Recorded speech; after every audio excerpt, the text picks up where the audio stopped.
Hey guys, welcome back. So if you're new to my channel, I want to welcome you, and I just want to let you know that this channel is for anything about Spain.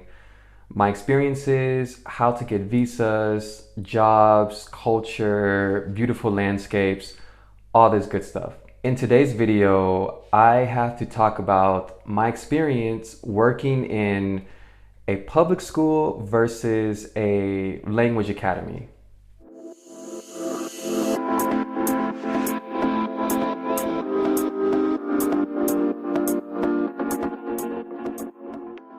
All right, so as you may have known, I am an English teacher. I no longer work in a public school or language academy. I work online, but I just want to share my experiences working in Spain as a foreigner in these two areas. Now, my experience may be completely different from your experience if you have worked in Spain in a public school or language academy or whatever. But I just want to share my experiences because they were good and they were bad. Okay, so I want to be completely transparent, completely honest with you. Yeah, and just tell you what I went through. Okay, so first, I need to talk about my experience in the public school. All right. It was bad. It was horrible. It was horrible, okay? It's difficult for me to say this. I mean, I want to be honest. I don't want to hide information. I don't want to be negative, but I need to be honest. And maybe not all the public schools are like this. I only worked in one, but I worked in this public school for about a year, and they had a special language program, and they needed an English teacher, and I was their English teacher. So the class started after their classes were over, so it was towards the end of the day. So the students were already tired. I had students between the ages of 9 and 10 or 8 also. But yeah, the students, they had lots of problems. They would fight, they would call each other swear words in English and Spanish. I don't know how they learned that. I've been kicked. They've destroyed their homework, their exams. They said they didn't want to do it. Now, not all the students were like this, but there were a lot.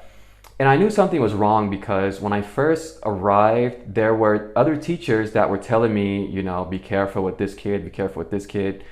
And, it made me really sad. I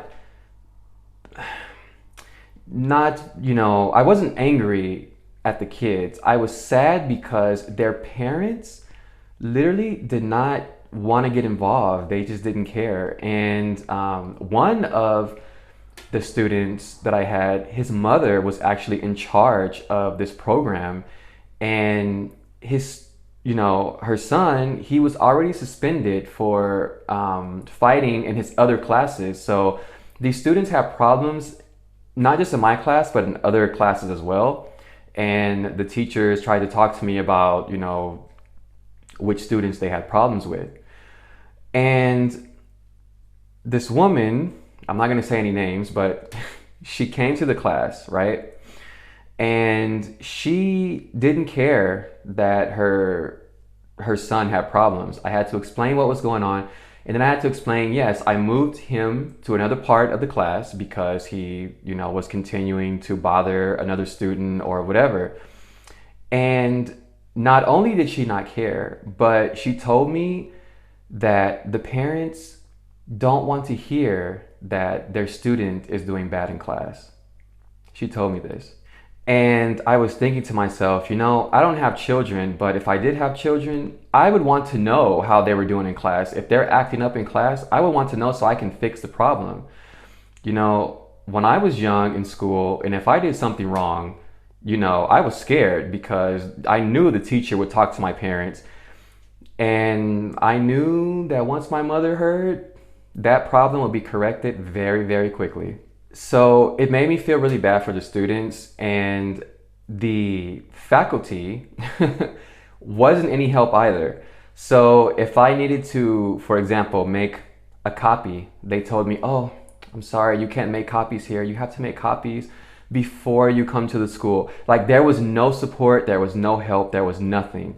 And I noticed that this school had a very high turnover rate. So that also told me a lot. And then later I met another student, I'm sorry, I met another teacher who used to work there. And he was from England, and he told me he couldn't. He said he quit after like 6 months. He said he couldn't do it. He couldn't do it. It was too much of a problem. So while I was working there, I was also working in a language academy, and I've worked in this academy oof, 3 years almost. And let me tell you, my experience in the academy was fantastic. Okay, I didn't have any problems. I mean, I taught all ages, from ages from 2 all the way to 50. Okay, the parents were so involved. The parents would ask me, "Hey, tell me if you have problems with my son or my daughter. I really want to know because they had problems in the school, they were suspended, and I want them to learn." They were so involved. It was like a completely different world. And my boss, she was a big help. She gave me everything I needed. Sometimes I would want to buy supplies for the little ones. We do little art projects or things like this. And she would say, "No, no, no, no, no, no, tell me what you need and I'll give you the money to go buy it." Um, no, I had no problems making copies. I can make as many copies as I wanted. She would supply me with everything that I needed to do my job, and there was no stress. The students came to class. Yeah, I would have a few students with issues, but it wasn't like the public school. It was a lot more manageable. I had a lot more support, and it was just amazing. Having said all that, I need to talk about the age differences with the students, because I've noticed that some students, there are certain age brackets where some students are easier to teach than others, okay? Now, for me, and this may be different for you, in my experience, the ages of 8 to 10 were the most problematic. It was like, wow. I mean, they're kids, right? They want to play, they have short attention spans, things like that. It was the most difficult age to teach.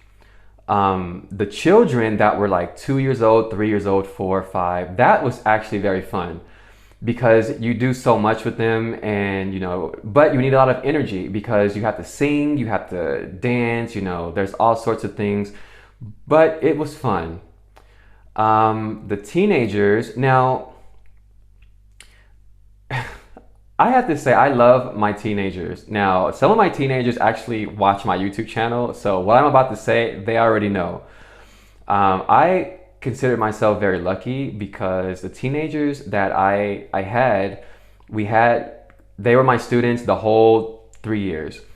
And they came to class, they wanted to learn, they were interested. Sometimes they would have their lazy moments, but they're teenagers, right? But I never had any issues. And I would tell them this, like, you guys are amazing. And I miss them. I miss them a lot. Um, However, some of my other colleagues had problems with the teenagers in their classes. I always said I'm lucky because I haven't had not one issue.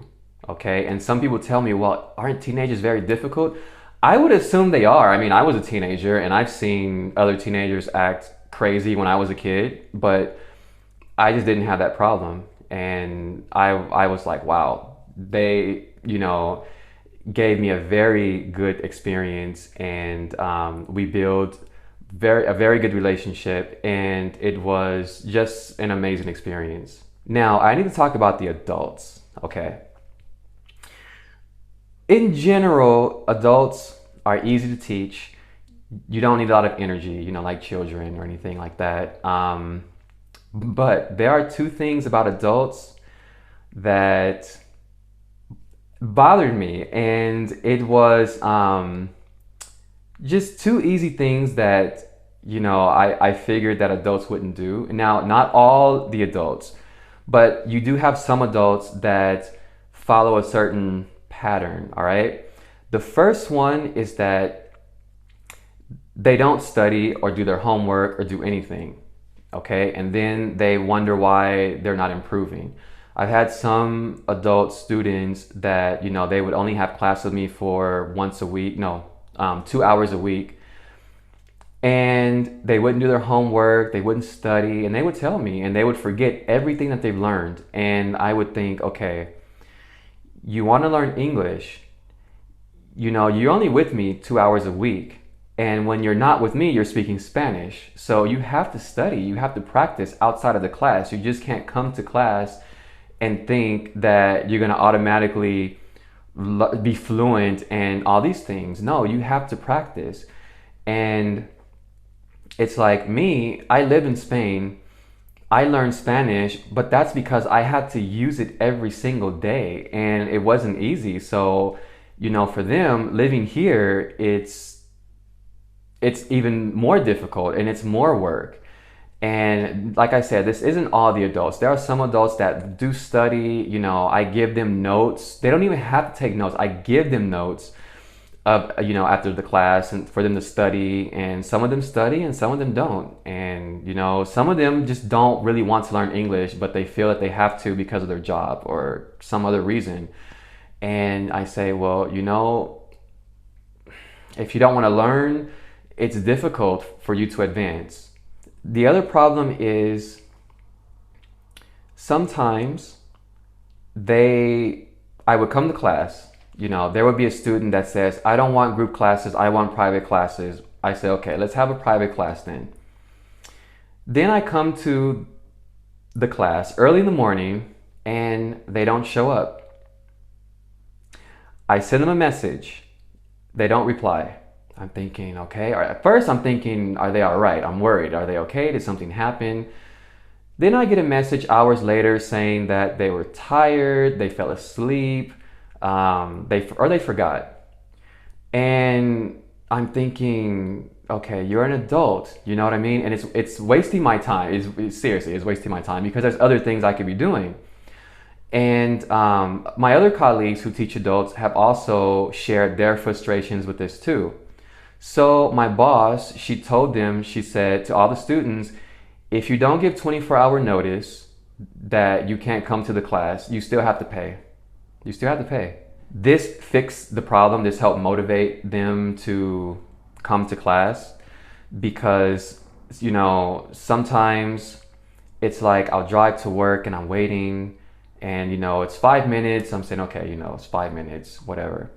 Then it's 10 minutes and then I message them and then it's like there's no reply, there's nothing. And I'm thinking, I'm here for you. I'm here to help you. So if you're not serious, maybe you shouldn't have English class. I mean, it's it's difficult. I like teaching online the best. I don't have these problems. I like teaching online. All right, so that is my experience. That is my little rant about all this. If you are an English teacher wanting to teach in Spain, I hope this video helps you or at least give you some insight. But like I said, it's not the same for everyone, but this is just my personal experience teaching English in a academy and a public school. All right, with that being said, I hope you have a wonderful day and I will see you in my next video. Ciao, hasta luego.